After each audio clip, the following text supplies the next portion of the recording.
Téléchargez la nouvelle application France Info, écoutez la radio en direct, regardez les vidéos et recevez des alertes pour rester connecté à l'actualité. France Info.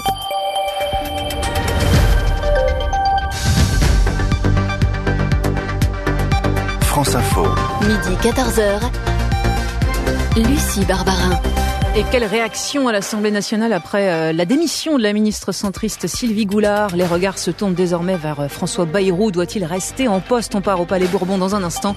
Retrouvez Julie-Marie Lecomte. D'abord l'essentiel, 13h10, Agathe Maheué.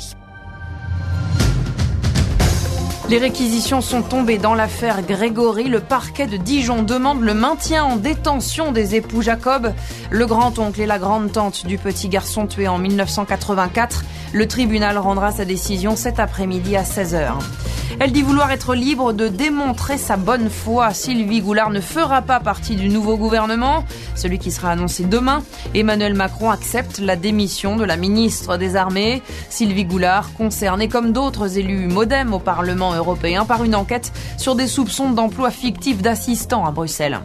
L'appartement parisien de Claude Guéant confisqué par la justice, tout comme sa maison secondaire du Maine-et-Loire. L'ancien ministre de l'Intérieur avait été mis en examen il y a plus de 2 ans pour blanchiment de fraude fiscale dans l'affaire du financement de la campagne de Sarkozy en 2007. Selon son avocat, cette mesure qu'il conteste doit empêcher Claude Guéant de se séparer de ses biens immobiliers.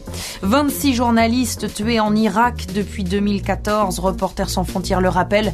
Alors que la profession est à nouveau endeuillée, 2 reporters sont morts après avoir sauté sur une mine à Mossoul. L'Irakien Bakhtiar Haddad et le Français Stéphane Villeneuve qui vient d'être fait chevalier de la Légion d'honneur. 2 autres journalistes français ont été blessés.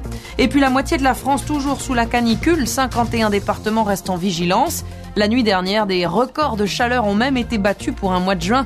23 degrés par exemple à Saint-Jean-de-Luz en pleine nuit. On n'avait plus vu ça depuis 1928. France Info.